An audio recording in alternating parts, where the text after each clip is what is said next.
coming back to you live again from, Florida here. Just going to get ahead and I just finished watching the Laker OKC game, and I have a lot of viewpoints to touch on. First off, being completely objective, I actually used to be a Laker fan.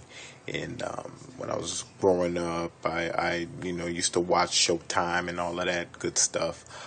I was showing all the tapes and all of that. Of course, everybody was a, Admin Jordan fan, but I did enjoy watching Magic and Showtime and Kareem and Worthy and Rambis just completely dominate the league. But from then to seeing what they are now is absolutely appalling. First point I'd like to touch on is that, as everyone knows who actually watches basketball, the Lakers were embarrassed last year. They pretty much just got swept, like just completely annihilated, and that prompted Bus and the entire Laker organization to actually go out and try to get talent to come to LA, which they tried the Chris Paul deal, which David Stern did go ahead and stop. That I honestly feel that wasn't just in itself, but that happened, and they eventually got a replacement of Ramon Sessions. What I'd really like to touch on is the mere fact that the Lakers actually let go of Lamar Odom, Trevor Ariza, Shannon Brown. These are players that in the box score you may not see that kind of influence, but on the court, the defense and the actual off the bench production was just irreplaceable. I mean, there's no denying that fact. In their championship runs for the last 2 years before they got swept, of course, those guys were vital points in why they even have a ring right now, But going to this game, it's all my points is basically leading up to the game of, the first quarter. The Lakers were moving the ball. There was no stick 'em, as, a lot of the analysts use as an, superlative, as to how the ball movement goes and things of that nature. 30-18 first quarter. It was great. From that point on, it was honestly like watching Ali at the end of his career. It was just like, wow, okay, yeah. It's like you're watching a Ferrari race a Dodge. It was unbelievable the way they were outscored the rest of the game. Second quarter, Durant got it going because he was entirely cold the first quarter. Was doing absolutely anything he wanted basically in the first quarter. He was driving, he was posting, he was just missing easy shots. And I made the point on Facebook, like, okay, the Lakers are really lucky and need to extend this lead because this team is about to click. And second quarter, as well predicted, Lakers scored 19 points, but OKC closed the gap. And obviously, Ibaka or Ibaka, because he swats everything in the paint, basically made a last-second jumper of 44, with 49 at halftime. I don't know what happened in the locker room. I don't know if everyone, went and started taking naps, maybe eating some, halftime snack, or I don't know what happened. When OKC came out, they came out with the perfect game plan. First of all, the Lakers' number one weakness, above all, point guard, which they tried to address with Ramon Sessions, but Ramon Sessions cannot stay in front of Westbrook. He just can't do it. He's not capable of doing it. It's a joke to think that he can slow him down. We're not even going to talk about Blake. He's not part of this discussion, but Westbrook just took over the third quarter, went completely off, and made a last-second three at the end of the third quarter, extending the lead to 10. In the fourth quarter, it was like the Lakers looked themselves in the mirror and were like, we cannot beat this team. We just cannot beat this team. The lead got up to about 19 with Harden just dropping bombs from freaking 30 feet from the three-point line with not even a hand up. I mean, The number one problem for them is defense when it comes to transition, because they can't get back, because everybody on the roster in the starting five, almost everybody with the exception of Bynum and Sessions, is over 30. And the exact opposite is for OKC. Everyone on that team is between 22 and 25. I mean, this team can get up. They can run. And they had no answer for Westbrook. They had no answer for Durant. Artest hit maybe a couple of threes for the first time in maybe 2 months. He's been a joke this season as well. He's just been playing defense, and that's about it. And that even ain't that good, to be quite honest with you. I heard a couple of people say the Lakers have 30 days to figure this out. Figure out what? Figure out what? You facing a team that you have to go through to get to the finals. You're 0-2 against them. At home and away. You cannot beat them. You got blown out in OKC. That was a blowout. You got blown out at home.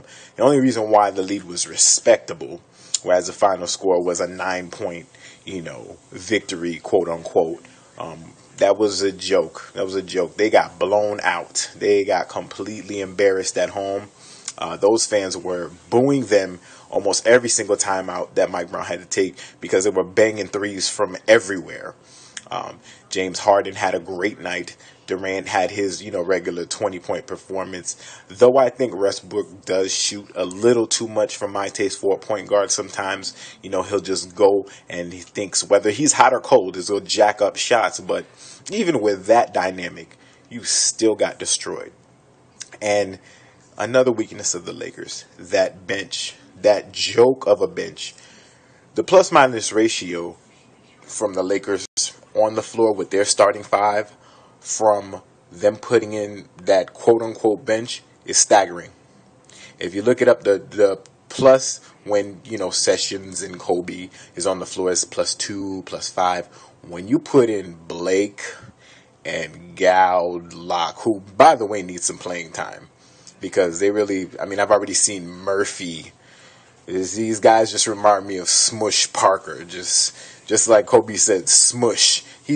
There's nothing on the bench. There's absolutely nothing on the bench. Nothing. And the Lakers are pretty much no better to me than they were last year, to be quite honest. You trade away Derek Fisher for nothing. Though he on the floor, he was definitely not a point guard. He was scoring no points and he couldn't guard nobody. But still, he gave you that veteran leadership in the locker room along with Kobe. And, a lot of these disrespectful things that have happened over the last, few games, such as, the benching of Bynum, when he jacked up the three, inexcusably, by the way.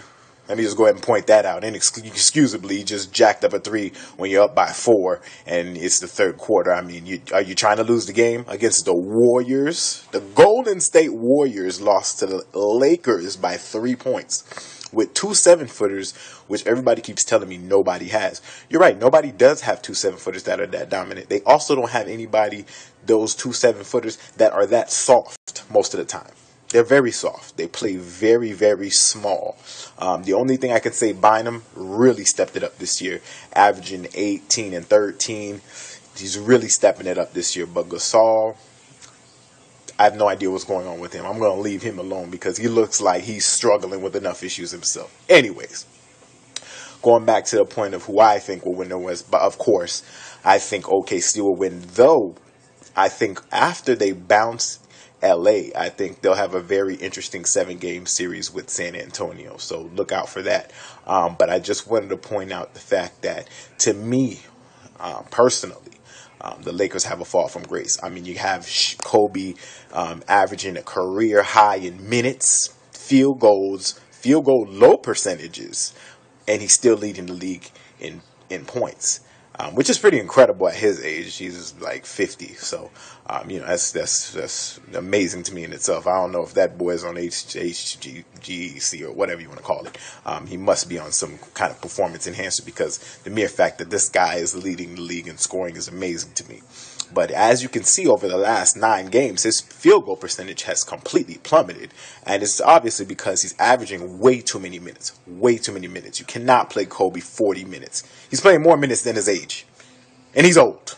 Okay, so that right there doesn't match up. So, you know, with that, I think the Lakers are pretty much doomed to, pretty much get bounced by either San Antonio or OKC, possibly even the Clippers, and as crazy as that may seem. But if you think about it, the Clippers are a great matchup, and the huge weakness that they still have, is point guard. They just went from the worst to quite average, but if they go up against the likes of a Chris Paul, a Tony Parker, a Westbrook, even going up against a Denver squad and a Memphis squad that's very deep. By the way, that Memphis game was an embarrassment as well when they got completely ripped apart by OJ Mayo and Tony Allen. But we're gonna leave that alone too. But I think they can get bounced by pretty much anybody in the West, to be honest with you. And I don't see anybody beating OKC or San Antonio but them two. So that's pretty much my take on the Fakers. I'm sorry, the Lakers. And, pretty much I think that if they don't make a trade soon, they're doomed.